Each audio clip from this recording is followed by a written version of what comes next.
Shalom and welcome back to Israel with Aline. Today we are in Hebron for a Father's Day special. We are going to visit the tomb of the Patriarchs together and learn a little more about the fathers of our faith, Abraham, Yitzhak, and Yaakov. So, if you're ready, let's get started. And of course, it wouldn't be a Father's Day special without my dad as well, Jorge. Well, folks, let me tell you what's happening today. I think I won't have enough heart to share it all with you. We are 35 kilometers from Jerusalem. And I want to share with all the fathers who watch this channel the huge emotion I'm feeling with Lena's invitation. I couldn't have a better gift than this for Father's Day, right, folks? This is the gift for my dad and for all the fathers who are watching, so let's get started. Hebron is one of the oldest cities in Israel. It was already a major urban center during the Canaanite period. But the first time it appears in the Bible is already in the book of Genesis, when Abraham comes here to the city.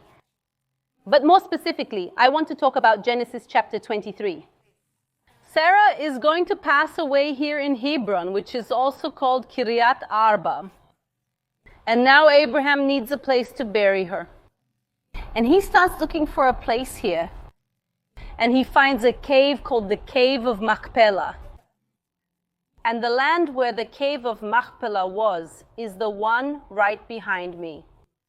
The owner of the land was named Ephron, and he was a Hittite. And when he saw that Abraham, who was such an important person, wanted this land, he said to Abraham, "Take it, I will give you the land for free." And Abraham said, "I want to buy it. And not only do I want to buy it, I want to pay the market price." How much does this land cost? And Ephron said, "It's 400 shekels of silver," which is a lot of money. But Abraham insisted on paying every last cent or every last silver coin. And so he acquired the Cave of Machpelah, where he would bury Sarah. And here besides Sarah, Abraham, Isaac, and Jacob, as well as Rebekah and Leah, were also later buried. The only one among all the patriarchs and matriarchs who was not buried here was Rachel. Why? Because she will die giving birth on the way to Ephrath, which is another name for the city of Bethlehem, and her tomb still exists to this day next to Bethlehem. If you want a video at Rachel's tomb, also leave your request here in the comments. But where is the Cave of Machpelah? And what is this gigantic structure that we're seeing here?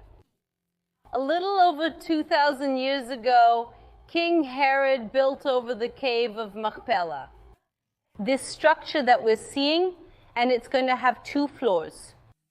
On the lower floor, people could enter and see the Cave of Machpelah and also see the tombs of the patriarchs. And whoever wanted could also go up to the upper floor, which was an open-air place where people could pray, rest, and also enjoy the space a little.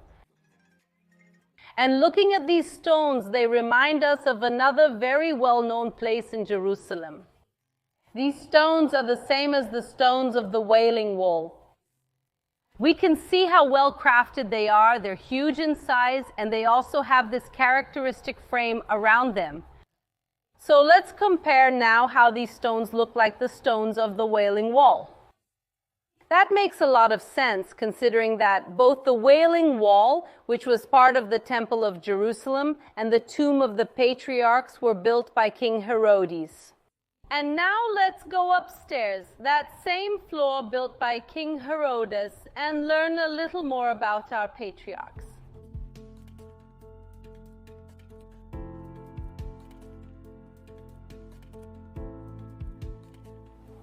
Well, here we are at the original entrance of Herodes' construction, which is absolutely preserved. As you can see in this opening here, the stones are over 20 centuries old. And this gate we're passing through is the same one that people used back in those days. As my father said, is the building from the time of Herod still preserved? That includes the floor we're walking on. Look at the perfection even after 2,000 years and millions of people who have passed through here. And over time, of course, things were added.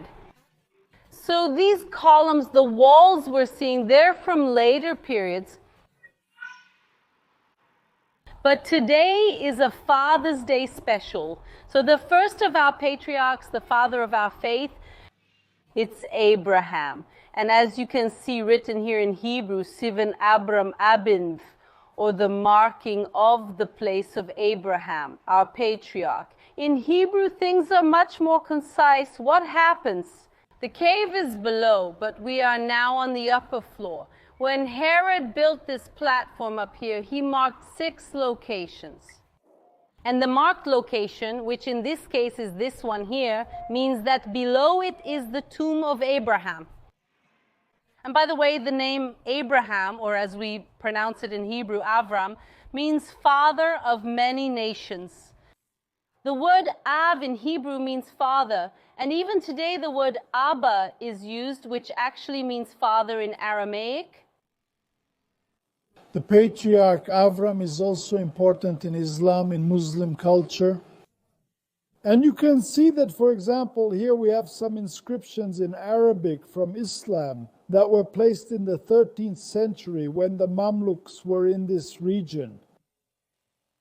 And here I want to show you the tomb of our matriarch Sarah. Even though today is Father's Day, we also have to honor our matriarchs, because after all, without them, none of this history would have happened. So inside here, there's another couple. Right behind me, we can see Leah, who, besides being one of the matriarchs, is also the origin of part of the 12 tribes of Israel. So she's back here, and her husband, Yaakov, or as we say in Portuguese, Jacob, is right in front. So let's take a closer look at him too. And Yaakov also had another name. The name Israel is the name he will receive after his struggle with the angel. And we see the connection between the land of Israel, the country, the state of Israel, and Israel, our patriarch. He will be the patriarch who, together with his wives, will give rise to all the 12 tribes of Israel. That's why it makes perfect sense that the 12 tribes of Israel are represented here. For example, we see here Dan, Naphtali, Gad. In other words, on both sides of this cabinet, there are the 12 tribes. But what is it? It is what we call the Aron HaKodesh, the Holy Cabinet, because inside it we have what is most special to us, which is the Bible itself. The Torah scrolls are kept here, as you can see. And the Torah is the most important book, which is the first 5 books of the Bible. And every Monday, Thursday, and Saturday, which are the days when the Torah is read, we're going to close it now because it's not the right moment, but the scrolls are taken out and placed on this table. Now, this cabinet is in this direction because the prayers are made facing here. Why? It's not because of Leah in this case, but because of Jerusalem. Jews all over the world, no matter where they are, will pray facing the direction of Jerusalem. And those who are in Jerusalem will pray facing the place where the Temple of Jerusalem used to be. Jerusalem is the most important city for Judaism. And the second most important is where we are today, the city of Hebron. And then there's also Tiberias and Tzfat. And now we still need to see Isaac and Rebekah where they are. They are back here behind these curtains, but if we look, it's closed, it's locked. Look at the size of this lock. Why? Because Hebron is a divided city. We'll talk a little more about that in a moment. But the tomb of the patriarchs itself is also divided. The 2 couples we've seen so far are on one side under the control of the state of Israel and accessible to Jews and Christians. And the other side, where Isaac and Rebekah are, is accessible only to Muslims. There are a few days each year when that side is accessible to us, and there are also a few days each year when this side is accessible to them. But for most of the year, it's as you see, with these doors closed. And now I imagine that all of you are dying to go downstairs and see the original caves where they are actually buried, and not just the markers here on the upper floor. And to be honest, I'm also dying to go down there. What's happening? The land of Israel was under Muslim rule for centuries, and when they controlled this place, they closed off access to the lower floor. So for centuries, no one has been able to go down and see the tombs themselves. And I imagine you must be dying to go in there just like I am. And just like Moshe Dayan did too. Moshe Dayan was a key figure in the Six-Day War. And in the 6 days in 1967, when Israel reconquered this place, he decides we have to go downstairs and see what's down there to reunite with our patriarchs. But the Muslims, since they also have a part of this place, said no, absolutely no one is going to open it. So Moshe Dayan and a few other people decide to secretly go downstairs. And how did they do that? In 1968, they found a little door that led downstairs, but the door was too narrow for an adult to enter. How are you going to get in? That has to be done in the dead of night, in a secret way, through a door that an adult can't fit through. So a young girl, a 12-year-old named Michal, she volunteers.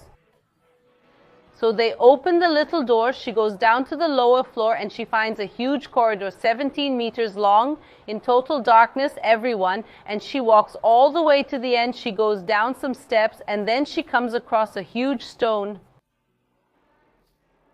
And obviously she didn't have the strength to move that huge stone. She goes back and tells Moshe Dayan what she found, and it's written down and known that besides the entrance being small, there's a huge stone down there that doesn't allow entry into the cave. And the story stays like that until 1986, when the next secret explorers arrive here. These new explorers discover that there's a slightly bigger entrance, but it's on the Muslim side, which nowadays is under Muslim control, and there was no chance the Muslims would let them in. Not even secretly. What do they start to do? They decide to go pray every day at midnight, and day after day at midnight, they go to pray. And the Muslim guards had to stay there since they went to pray. And on the first day, they go there and stand guard until dawn, on the second day, on the third day. After weeks, the Muslim guards say, look, we don't have the patience to stay up here all night anymore, and they leave and go to sleep. And then they have the opportunity, and then they go down, and now they already know there's the tunnel, the stairs like Michal said, and the stone. And now these men who go down, after a lot of effort, start to move this stone and manage to enter the cave. And they see the cave of the Patriarchs, and they manage to bring the little ceramic pots they find. Guys, how old were the little pots they found? 2,900 years. Does that mean it's practically from the time of King David and King Solomon? This really shows us that this place hasn't been known only since the time of King Herod, but from much earlier. And thanks to these rather brave adventurers, we can be sure that down here is really the cave of Machpelah. And even though we can't enter it nowadays, we are walking on stones from 2,000 years ago, and we are just a few meters away from our great fathers of faith, Abraham, Isaac, and Jacob, as well as our matriarchs, Sarah, Rebecca, and Leah, and Rachel. We will visit her another day as well.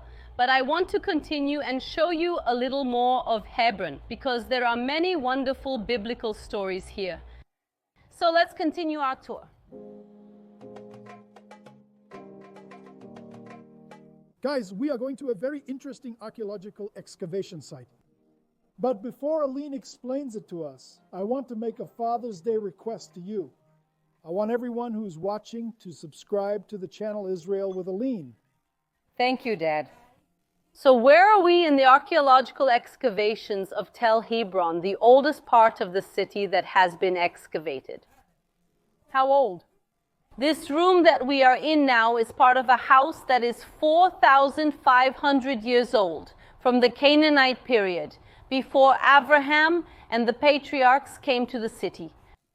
So here was a house, down here was also the street from the Canaanite period, and right over there is that really big wall, was the city wall, which means that Hebron literally began right here 4,500 years ago. But now I want to talk about another person who lived here, and more than that, he also ruled here. I'm talking about King David. The first 7 years of his reign were here in the city, and then he moved the capital to Jerusalem, where it remains to this day. Now let's take a look at something from the time of David. And it's right here. If we look down, we see a hole. This is a silo. A silo is where grains are stored. So here they used to store grains for the population of Hebron about 3,000 years ago, which is the time when King David lived. And I see something really cool over there from another biblical story, so let's keep going. Look what I found. I found a grapevine, and more than that, it's full here. Look, guys, there are even some grapes falling, and this reminds us of another biblical story that happened here with Joshua and Caleb, who maybe some of you said were spies, but not exactly spies. The Bible doesn't say they were meraglim, that they came to spy, but rather that they came to latur. Latur is the Hebrew word for strolling or exploring. So they came to explore the land of Israel and come back to tell what they saw, kind of like tour guides. We still use this expression in Hebrew today, latur or letael etaretz.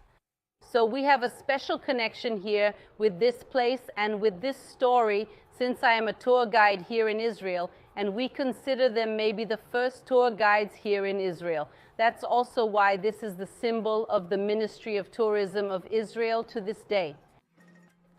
We saw over there that grapes are still produced to this day, but in ancient times they also made grape juice and wine, like this equipment behind me that my father is now going to show you.